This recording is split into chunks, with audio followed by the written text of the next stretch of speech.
केवल गुरु वाक्य से विश्वास श्रद्धा कहेंगे तो चेला तो खोजे नहीं मिल रहा है, गुरुओं की कमी नहीं है। जिस गली में जाओ उसी गली में गुरु मिल जाएंगे, चेला एक भी नहीं मिलेगा स्वामी जी, गुरु सब मिलेंगे।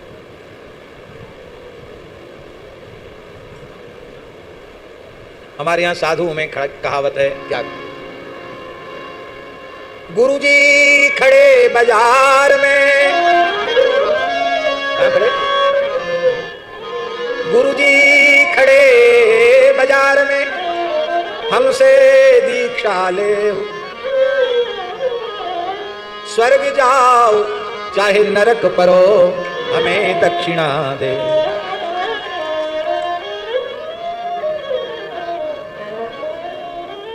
हंसाने के लिए नहीं बोले भाई, गोस्वामी जी ने जहां ये कहा गुरु बिनु भवनिधि तरे न कोई, गुरु बिन भवनिधि तरे न कोई, जो बिरंचे शंकर सम हाँ जो बिरंची शंकर सम हो।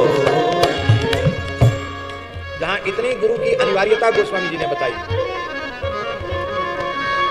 वहीं गोस्वामी जी कह रहे हैं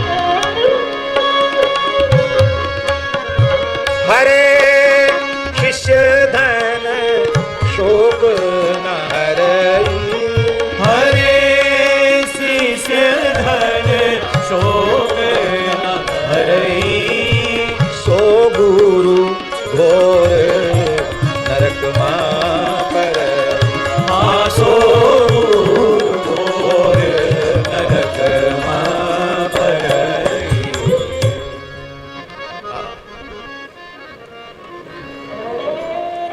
गुरु को ऐसा चाहिए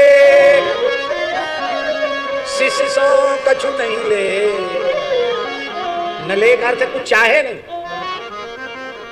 कुछ न चाहे, शिष्य के कल्याण के अतिरिक्त और कोई इच्छा गुरु न रखे, इसका परम कल्याण हो, इसे दूसरी किसी माता के गर्भ में न जाना पड़े, इसी शरीर से इसी जन्म में से भगवत प्राप्ति हो, बस यही संकल्प गुरु जी के हृदय में,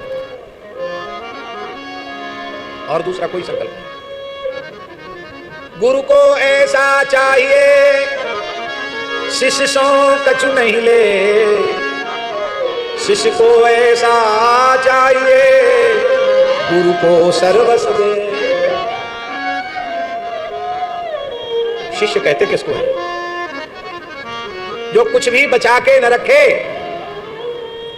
अपना सर्वस्व श्री गुरु चरणों में निवेदित कर दे।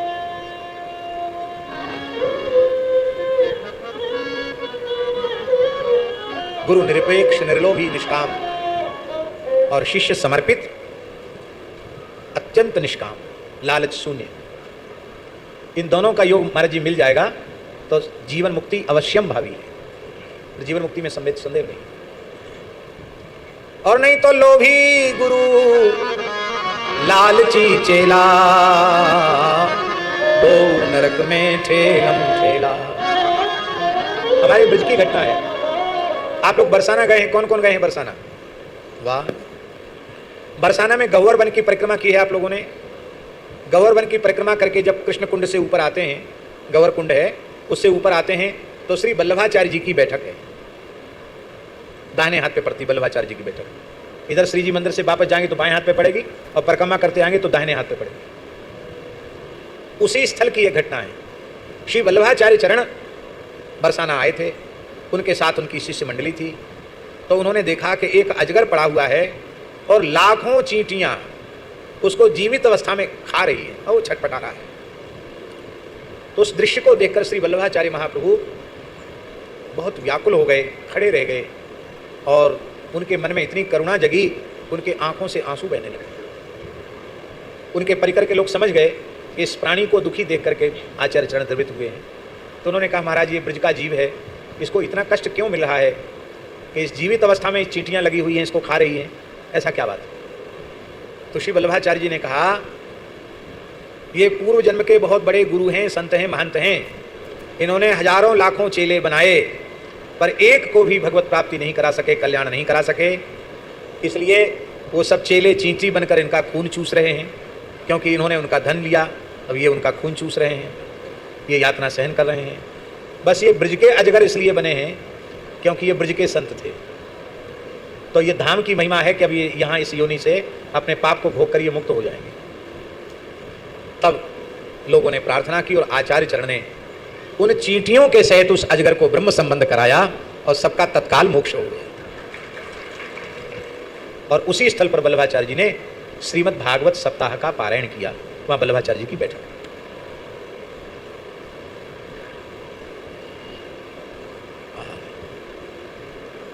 तो गुरु तत्व की बड़ी महिमा है महाराज जी। गुरु वाक्येषु विश्वासा श्रद्धा। लेकिन हम जो बात कहने जा रहे हैं वो ये कि चेला तो कोई मिल नहीं रहा है और गुरुओं का बाजार खड़ा है। तो गुरु वाक्येषु विश्वासा श्रद्धा, यह लक्षण यदि हम बनाएंगे तो फिर एक आपत्ति हो जाएगी। फिर स्वयंभू गुरु बने जो डोल रहे हैं वो अपने को सबसे बड़ा गुरु बताते हैं और उनसे आप जुड़िए तो आपकी वर्ण व्यवस्था में श्रद्धा नहीं रहेगी, आपकी आश्रम व्यवस्था में श्रद्धा नहीं रहेगी। भाई वर्णाश्रम रूप ही तो सनातन धर्म है। आपकी वर्णाश्रम व्यवस्था में श्रद्धा नहीं रहेगी तो आप सन्मार्ग पर कहां चले? हिंदू देवी देवताओं में श्रद्धा आपकी समाप्त हो जाएगी, वर्णाश्रम व्यवस्था में श्रद्धा नहीं रहेगी, गौ ब्राह्मण के प्रति श्रद्धा नहीं रहेगी। ऐसे लोग हैं अपने घर से देवी देवताओं की प्रतिमा उठाकर फेंक आते हैं बाहर। अब एक और परंपरा चली है, टीवी पर तरह तरह के वक्तव्य आते हैं वास्तु वालों के कि तुम अपने घर की आलतू फालतू मूर्तियां सब बाहर निकालो, इसी के कारण परेशान हो रहे हो। तो लोग घर के फोटो, घर की मूर्तियां लाकर पीपल के नीचे पटक देते हैं, क्योंकि पीपल के प्रति लोगों की श्रद्धा है, पीपल वासुदेव है, वहां पटक देते हैं। मेरी बात बहुत ध्यान से सुनना। पीपल साक्षात नारायण का स्वरूप है और शनिवार के दिन लक्ष्मी जी प्रातःकाल से लेकर सूर्यास्त तक नारायण के सहित पीपल में ही विराजमान रहती हैं। इसलिए शनिवार के दिन पीपल का स्पर्श करना, पीपल को साष्टांग प्रणाम करना, माताओं को पंचांग प्रणाम करना बहुत ही पुण्यप्रद है। धर्मशास्त्रों में उसकी बड़ी महिमा। पीपल की जितनी महिमा है उतनी ही पीपल के नीचे गंदगी करने का पाप है।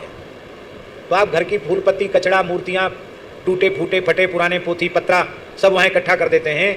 अब हमारा नियम है कि हम जहाँ तक हो सकता है वहाँ शनिवार के दिन पीपल की 4 परिक्रमा अवश्य करते हैं। पीपल को दंडवत प्रणाम करते हैं, पीपल का स्पर्श करते हैं। वेद लक्षणा गाय का दूध मिल जाए तो केवल दूध न तो ठीक है, नहीं मिले तो गंगाजल, काला तिल, गुड़ उनके मूल में सिंचित करते हैं। उससे देवताओं को, ऋषियों को, पितरों को संतुष्टि प्राप्त होती है। और उत्तम पक्ष तो यह है कि दुग्ध, गंगाजल, काला तिल, गुड़ और कड़ुआ तेल मिश्रित करके पीपल की जड़ में सिंचित किया जाए, बहुत लाभ होता है उसका। तो कई जगह ऐसा करना पड़ता है स्वामी जी कि पीपल की पहले हम लोगों को सफाई करनी पड़ती है। इतनी मूर्तियां, इतना कचरा पीपल के नीचे होता है। मेरी हाथ जोड़कर प्रार्थना है, पीपल के नीचे कभी कोई मूर्ति, कोई कचरा नहीं डालना चाहिए। पीपल दिखाई पड़े उसके नीचे कोई कचरा हो तो उसको स्वच्छ करने से आपके घर की दरिद्रता नष्ट हो जाएगी। और आप पीपल के नीचे कचरा करेंगे तो आपके घर में दरिद्रता आ जाएगी, अशुभ हो जाएगा। पीपल को गंदा नहीं करना चाहिए, पीपल को शुद्ध रखना चाहिए। ऐसे गुरु हैं महाराज जी कि आपकी गौ में श्रद्धा न रहे, ब्राह्मण में श्रद्धा न रहे, पीपल में श्रद्धा न रहे, साधु सन्यासी में श्रद्धा न रहे, देवी देवताओं में श्रद्धा न रहे, रामकृष्ण नारायण में श्रद्धा न रहे। अब उन पंथों का नाम हम नहीं लेंगे क्योंकि ये भगवान सुखदेव का आसन है, इस पर बैठकर उनका नाम क्यों लिया जाए। और यहाँ तो बहुत कम भीड़ है, ऐसे लोगों के सत्संग में हजारों लाखों की भीड़ होती है। तो जिस व्यक्ति का संग करने से हमें जो अपने पिता पितामह की परंपरा से अथवा अपनी मातृकुल की परंपरा से जो पवित्र वैदिक हिंदू सनातन संस्कार मिले थे, उन अपने मूल संस्कारों को भी हमने गंवा दिया। उन व्यक्तियों का सत्संग सत्संग है कि महाकुसंग है? बोलो, महाकुसंग है। इसलिए सत्संग क्या है? आर्ष ग्रंथों को अधिकारी वक्ताओं के मुख से सुनना। इतिहास पुराण को भी महाराज स्वयं नहीं पढ़ना चाहिए, अधिकारी से सुनना चाहिए, क्योंकि हर चीज व्यक्ति पचाने के योग्य नहीं होता, उसके गंभीर तात्पर्य के को समझने के योग्य नहीं होता। क्योंकि व्यास जी ने जो कुछ लिखा है केवल हमारे लिए ही नहीं लिखा है, अलग अलग जन्मांतरीय संस्कारों से युक्त, उपासनाओं से युक्त जो साधक हैं उनके लिए भी व्यास जी ने बहुत कुछ लिखा है। तो हम भ्रमित हो सकते हैं, इसलिए अधिकारी वक्ताओं के मुख से सुनना, और नहीं तो जिनमें किसी प्रकार का भ्रम न हो ऐसे ग्रंथों को ही पढ़ना सुनना, ये सत्संग है। उनमें 5 ग्रंथ पर्याप्त हैं। श्रीमद् भगवद गीता, श्रीमद् भागवत, श्रीमद् रामायण, चाहे वाल्मीकि रामायण, चाहे रामचरितमानस, श्री भक्तमाल, भक्त चरित्र, क्योंकि भक्तों के चरित्रों के श्रवण से ही भक्तों में संतों में भाव जगता है, और बिना भक्तमाल भक्ति रूप अति दूर है, तब भक्ति के निकट जीव पहुंचता है। और पांचवा ग्रंथ मेरे भाव के अनुसार श्री विनय पत्रिका, श्रीमद् भागवत, श्रीमद् भगवद गीता, श्रीमद् रामायण, श्री भक्तमाल और विनय पत्रिका, ये 5 ग्रंथ पर्याप्त हैं जीव के कल्याण के लिए।